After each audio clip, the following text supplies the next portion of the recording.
Hi, everybody, and welcome to the next edition of the What's Occurring chat show with my comrade at arms, Jack. Hi, Jack. Hi, Wayne. Are you good?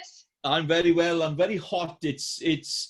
I've got my fan. I've got my desk fan, which is an essential today, just to keep the old. Oh, Keep the you old. you can't see mine. I've got a bigger one.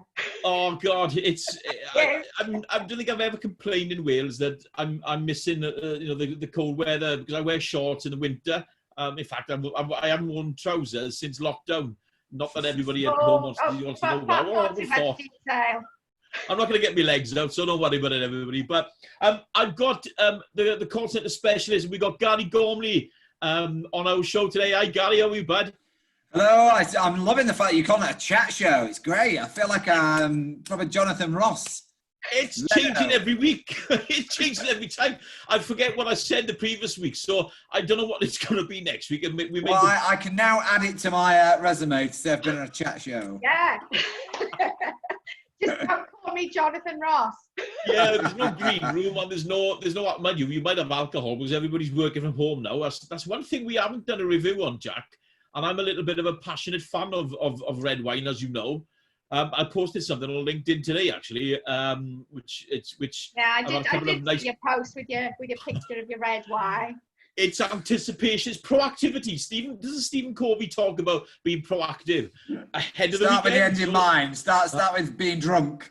I think so, yeah. And I better just add, I know this looks like, it looks like a gin glass, doesn't it? It looks like a gin, yeah. It's not wine in it.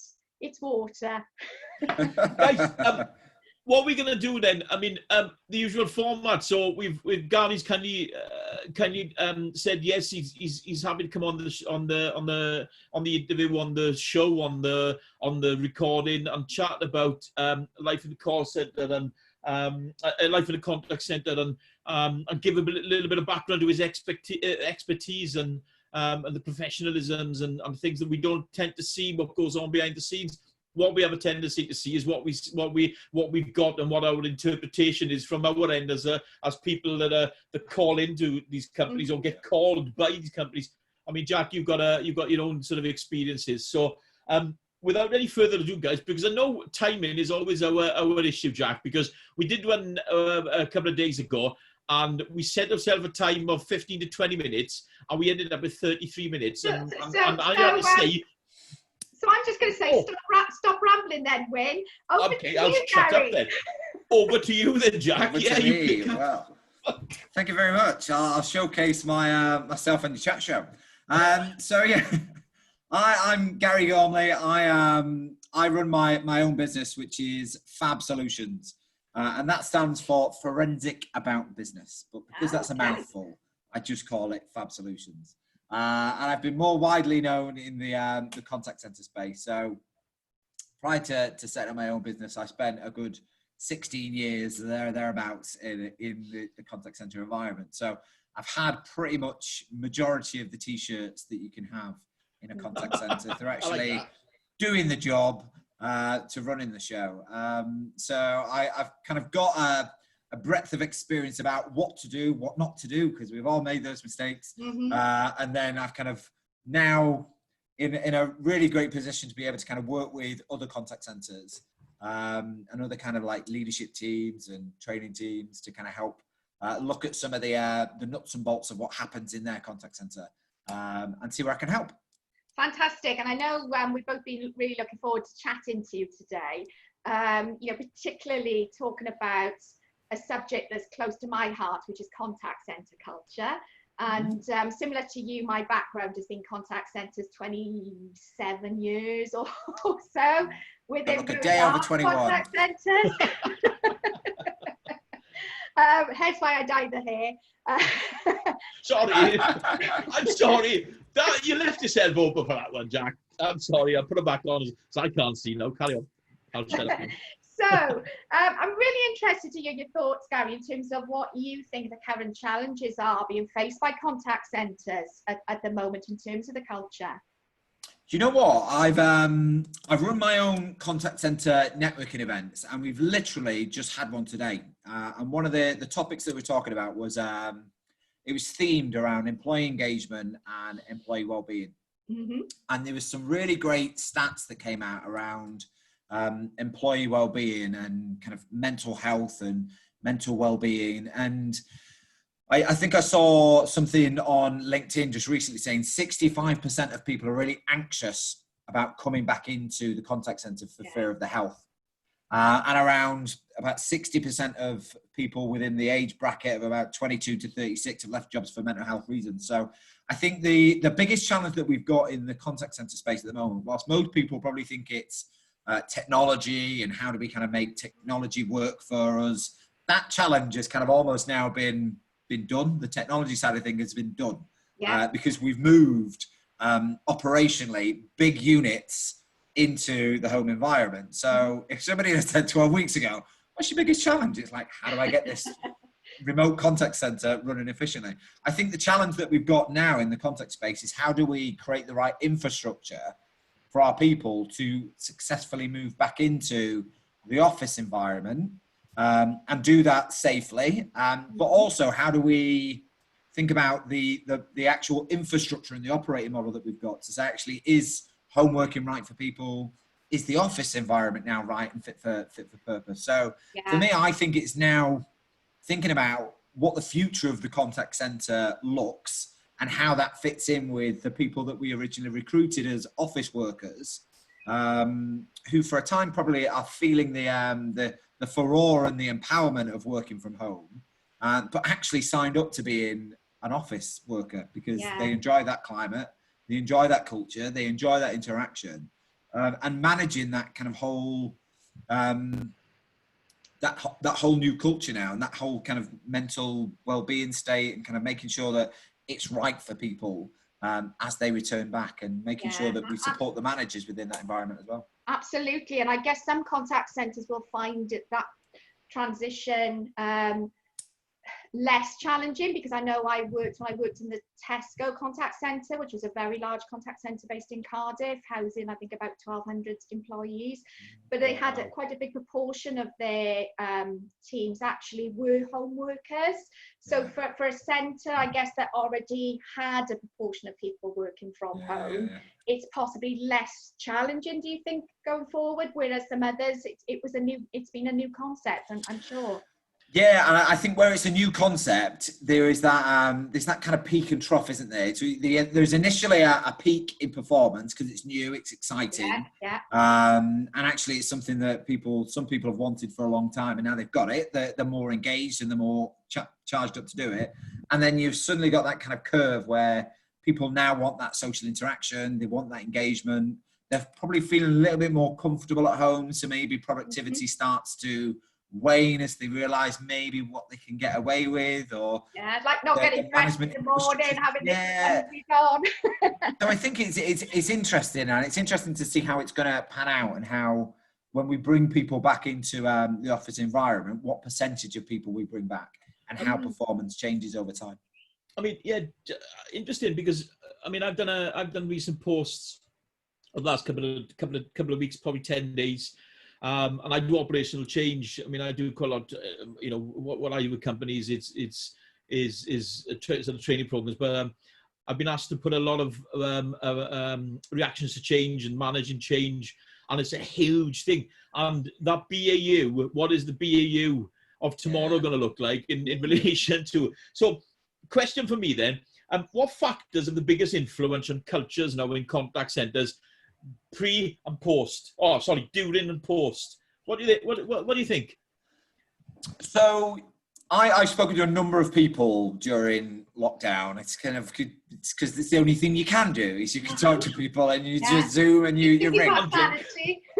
And some of the things that have come out in terms of that whole cultural piece is how do we adapt? Your point really, really, Win, is how do we kind of adapt to a different approach? How do I, as kind of, when I'm sat there as a manager, I can turn up to somebody's desk, have a conversation, give them some feedback on the fly, coach in a different kind of very fluid style. And now all of a sudden we're forced into a position where we now we now feel it's more formal because we're actually setting up either a Zoom session or a formal coaching session or a kind of a telephone session where we're having to actually get people to dial in. It feels a bit more forced. It feels a bit more contrived, and it doesn't feel as natural. And I think that's some of the feedback that I've had from managers and other people that run contact centers. Is it's how do you kind of find that natural ground when you're trying to remote manage somebody. And I've spoken to people who've said, oh, I don't feel comfortable at performance managing somebody over Zoom or over Skype because of the state of affairs, because of the current situation. And I think sometimes that's plausible. But sometimes I also think that's an excuse for, I don't feel comfortable doing it remotely. So now it's kind of saying, actually, what's that done to our businesses, and what does the future of that look like for businesses if we continue to go down that remote route? Is say we now need to create a whole new different set of, I suppose, operating guidelines for how we interact and how we manage people, and what we're willing to accept, what we're not willing to accept, and create new contracts and new ways of working. And I mentioned that to a few people. Have you sat down now with your new team in a remote setting and agreed new ways of working? Yeah, I was just Right going to now. say What sort of responses did you have to that? You know, people, it's almost like you suddenly ask somebody to do something differently and they forget some of the natural things that they would have done when they've taken on a new team. It's like if you pick up a new contact center and you pick up a new team, you'd immediately get everybody in a room, right? How do you want to work? How do I want to work? This is what I expect. This is what you expect. They forget that sometimes when you go into a different environment. Taking a new team is different to maybe, oh, suddenly I'm working across site. And it's that whole new piece to say, right, well, have you thought of the basics? And I think that's some of the stuff that's gone a bit awry, saying, right, what's the basics? I chatted to one guy who was like, I was getting overwhelmed because I was now using WhatsApp to communicate to my teams. And he was like, the WhatsApp just doesn't stop. So he says, I'm missing loads of stuff in the WhatsApp group. I really simply, and it's easier for me to kind of ask the question because I'm external to it, but I said, have you thought about a business WhatsApp group and a social WhatsApp group, just so that they can kind of get you, the 911 call comes to this group, the general interaction, because he was worried about losing the camaraderie and being like, oh, I don't want to kind of tell them off for doing it, but I'm really struggling. I'm like, you have feelings too. You've still got to do your job. So it's just thinking about kind of the basics and thinking about ways of working. Yeah, and I guess because we were talking yesterday, when we about sort of striking that sort of balance when you know, when you're managing a team, you know, when you're in a contact center environment and your team are there, through observation, you know, sometimes people don't have to say anything, but you can pick up on the body language. You get a sense that somebody's feeling under pressure or feeling stressed, because working in, and you know, and I can speak from experience, working in a contact center can be a very stressful environment to work in. But when people are there, you can physically see them and you can recognize that they need support or they need a break. But when you can't see them, it's how you get that balance, because you don't want to be sort of on sort of Skype or on a, you know, a phone call every 5 minutes, because then they feel smothered. They feel, you know, are you checking up on me constantly? So I feel like I'm being micromanaged. And creating a balance where actually people feel that they're still being included and they feel supported. And I think it's a lot, I mean, you know, we talk about the BAU, we talk about the reactions to change, and I want to just pick up on 2 points around performance management, because the irony is, if you take a sports person, someone like Johnny Wilkinson or Dan Carter or Richie McCaw, and you're talking Martin Johnson, you're talking some of the elite athletes, or you know, the rugby ones that I can think of, and you say to them that I'm going to performance manage you, they'll bite your arm off. They'll go, please, yes, please. But the moment you say, you know, do you think we need to change some of the narrative that we've got out there at the minute in corporate culture?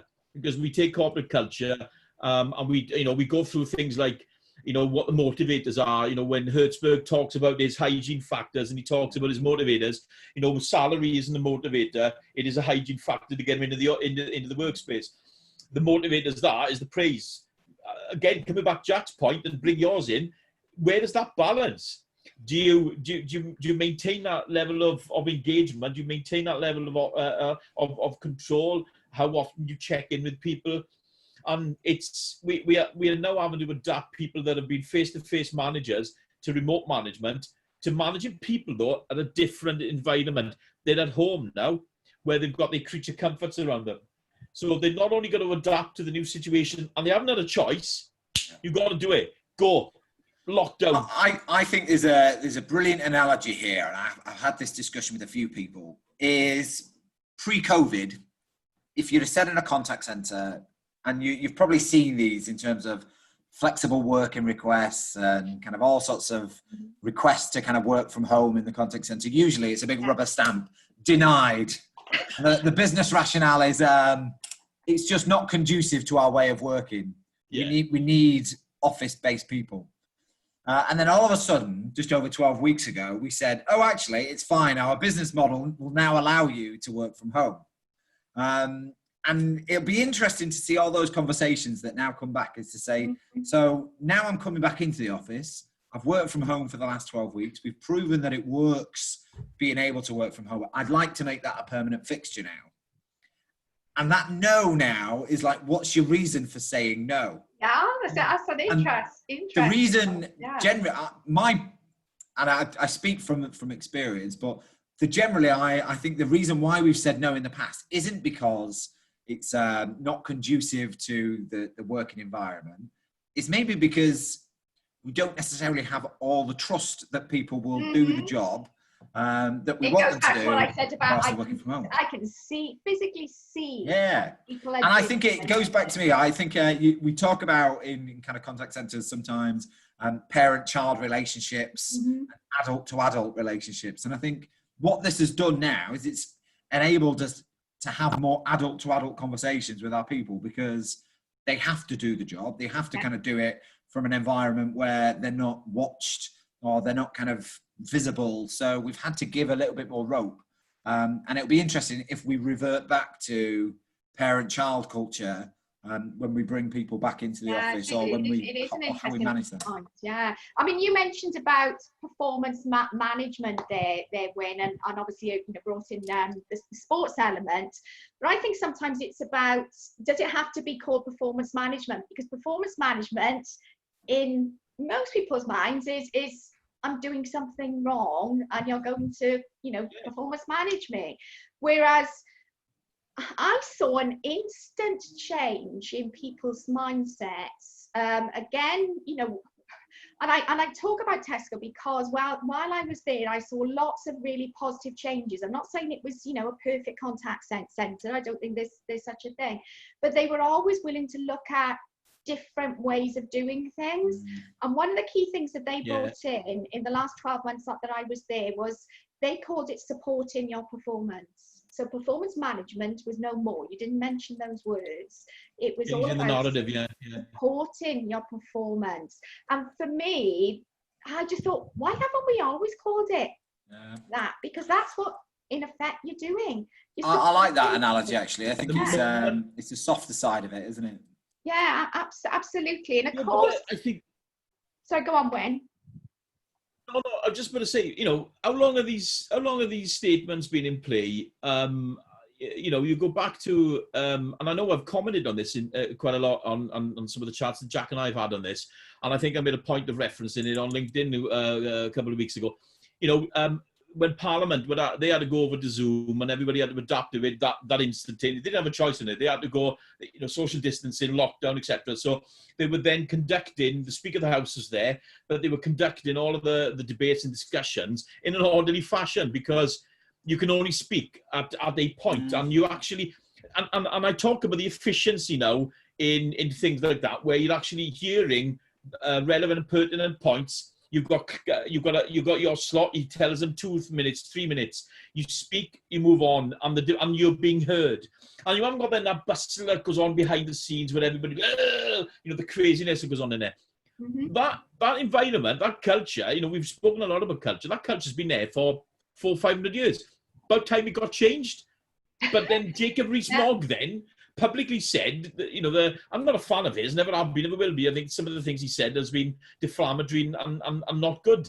But but that aside, his mentality and perception and requirement of change is to then go back to the old way. He wants everything back as it should be. Yeah. Why? Because we've talked about, haven't we? This is an opportunity for all organisations, but absolutely for contact centres, to look at creating something that's better.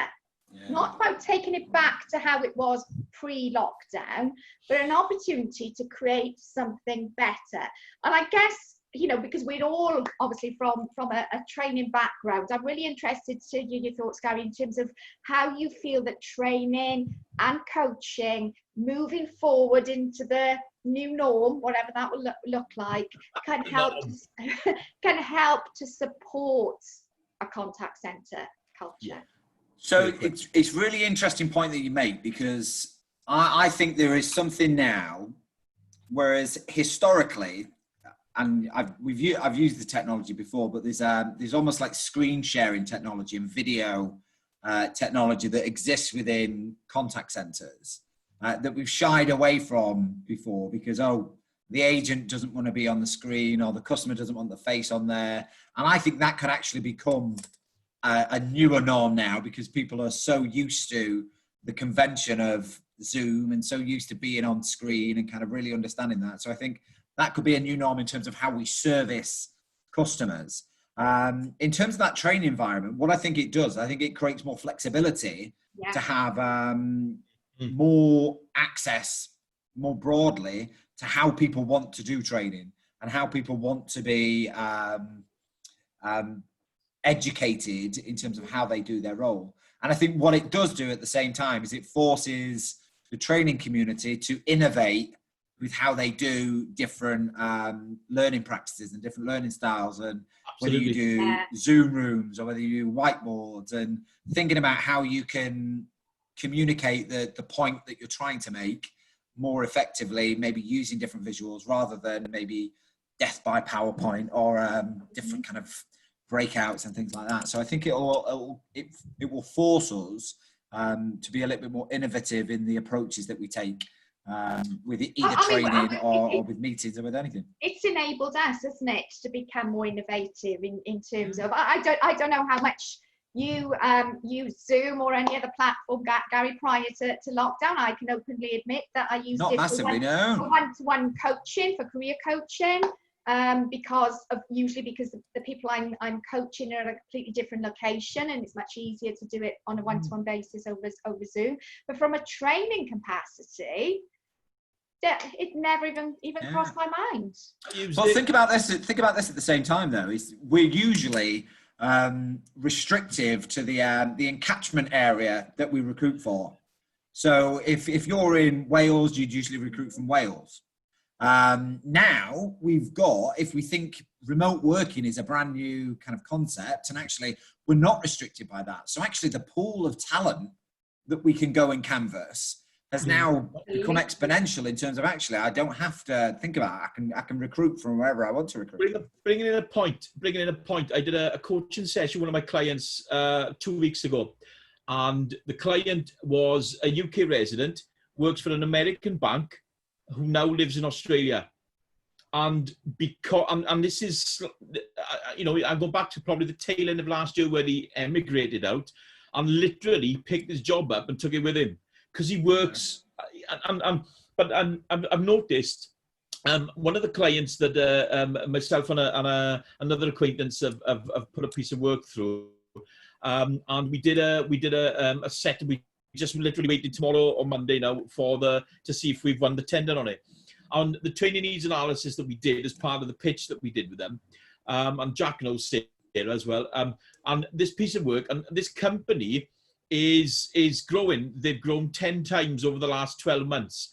But they are now finding that people are like one of the guys that live in, I think they lived in, this person lived in Chester, then moved out for her wife's family because her mum and dad were elderly and I think had dementia, moved to South Africa.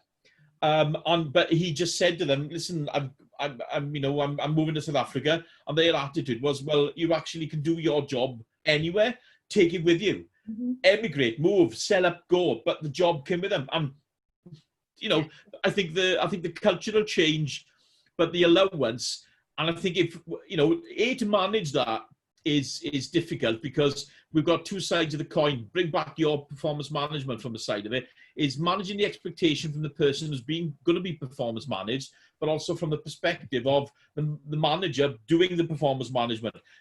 You know, we've got two sides of the coin there.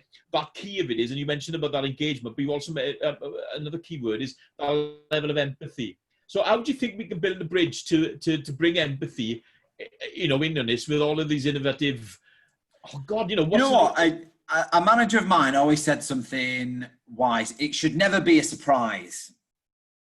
If you're performance managing somebody or somebody's out the door, it should never be a surprise. And I think if it is, then we've leaders have kind of failed in our jobs to kind of communicate and be really clear on what the shortfall in performance has been. So I think the empathy comes right at the outset, to actually sit down with you, either a coaching session or a one-to-one session, saying, how are things? I've noticed that you've dipped on here and here a couple of times. What's underlying? Is there anything I can help with? And what do we need to do to get you back on form?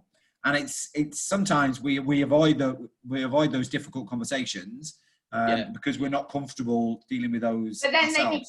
they become more difficult the longer that we put them on. Massive elephants, don't they? And it's like, but also it's not just about, you know, waiting for those, you know, formal coaching or one-to-one sessions. It's about having, I think, those everyday conversations, those checking in conversations, you know, giving people the praise and feedback and recognition when you hear them do something or you see them do something really well, is to give them that in the moment feedback and recognition. But equally, when you see an opportunity to support somebody to get better at what they're doing, you put it in there. You don't wait till, you know, I haven't got a meeting booked for them for another week. You actually find that opportunity to have a quick 5 minute, because coaching doesn't have to be a half an hour long meeting. It can absolutely be a quick 5 minute but very effective conversation. So creating that culture, I think, of everyday ongoing conversations rather than the old style monthly one-to-ones or the old style 6 monthly appraisals or whatever you want to call them. I mean, do you think that's important in terms of an ongoing culture in contact centres? I definitely think, and I think it's little and often is the phrase I use, is to say, actually, if you can kind of keep it alive, and it actually becomes I suppose a culture where the people can self-coach themselves or self-manage and kind of evaluate their own performance if they're getting regular feedback with it. But and I think it's also dependent then as well on their management. But I think we get wrapped up sometimes in the word coaching and think, actually, for it to be coaching, it needs to be this grand dark art. But actually, just a short, sharp 5 minute feedback session or a 5 minute mentoring session can have a big impact. People think, oh, actually, I need to coach, so I need to sit you down, I need to ask you all these questions and in this order. And it's like, it totally doesn't. If know when to coach, know when to mentor, and know when to just give feedback. But understand the differences. It doesn't, you know, I don't think it's about using the term coaching. I think it's more about what coaching means to people. And I know when I mentioned this to you before, that coaching very often in a contact centre environment is not perceived by staff as a positive experience. And the reason for that is not because we call it coaching, it's because it's utilised for underperformance. So it's used as a remedial tool rather than a tool to enhance and create people, you know, to go from good to great. So that if everybody benefits from coaching, then it's no longer seen as, oh, I'm getting coaching with my manager because I'm doing something wrong. And my experience, so it's not actually the word coaching, because you can have a coaching session in 5 minutes. You don't have to use a coaching model, you can still coach. Do you think the word coaching and mentoring needs to come out of it all? Perceive it. Do you think, I mean, we're going to get you to give us 3 top tips to wrap the session up, but I'm into the change. I'm into the, God, I'm not on about change so much. That's all I'm talking about at the minute. But I'm conscious. The way that just came out, that you're into the change. Oh, yeah, sorry. Yeah. I hate it when I say that. I was thinking of a lady at a certain age myself Oh. going through hormonal changes right now. So when you just said that, No, please, no, we're not going there, Jack. That's for off air. But you know, I think it's not, but it's going to be. That'll be on the blooper reel. Oh, mate, you can stay on if you want. You're more than welcome to share that experience. But I think give me I think it's that utilizing the change culture and totally creating the narrative. Let's change it and talk and call it something different: coaching, mentoring, training, and whatever that can look like. That is just called development, and how that looks like, whether it's empowerment. You tell me what you want, and then I'll refine what I think you need as well. So it's that trust perspective, and I think and I don't know. I'm trying to rewrite things again and just change and innovate and progress, which is what you do. Give me your top tips, bud, that you can think for creating a good culture. So I know a chap who is a cultural specialist, and I'm going to steal some of his top tips. But I think the first one is you need to know what your culture is right now. So there's a stat out there where like 60% of SMEs don't feel like culture is significant, and kind of that for me is a really interesting one, because you could say actually, regardless of whether you believe culture is important or not, you've got a culture. So it's actually defining what that culture is and understanding what it is and what you want it to be. So I think quite often there is a disconnect sometimes with what senior leaders in an organization think their culture is versus what the reality of that culture is. Mm-hmm. So it's having that kind of initial diagnostic, and Jim Collins said it great: face the brutal facts. What is the reality in your business?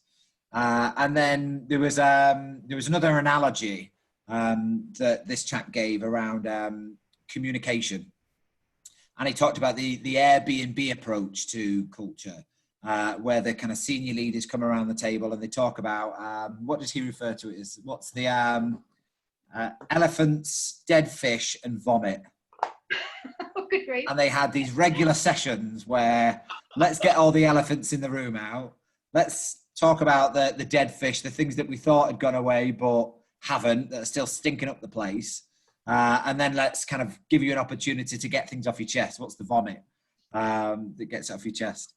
So I think that communication platform is really key, and kind of asking the opinions of your people is really, really key. And then I think for me, it's then that whole training piece. It's taking people on the journey and kind of giving them the skills and the knowledge to do the job well, but then following up on that and embedding it to make sure that what you expect has happened is happening. So that whole inspect what you expect piece, and then give people feedback where they need to, if it's not going right, but do it little and often. Yeah, I agree. Some really good tips, and unfortunately we come into to that time restriction again. I've thoroughly enjoyed this, and Gary, if I'm honest, but I think we could continue this. Oh yeah, I could talk about it all day. Sorry? I could talk about it all day. I'm happy to talk part two. But for people, I think is a sense of part two coming on.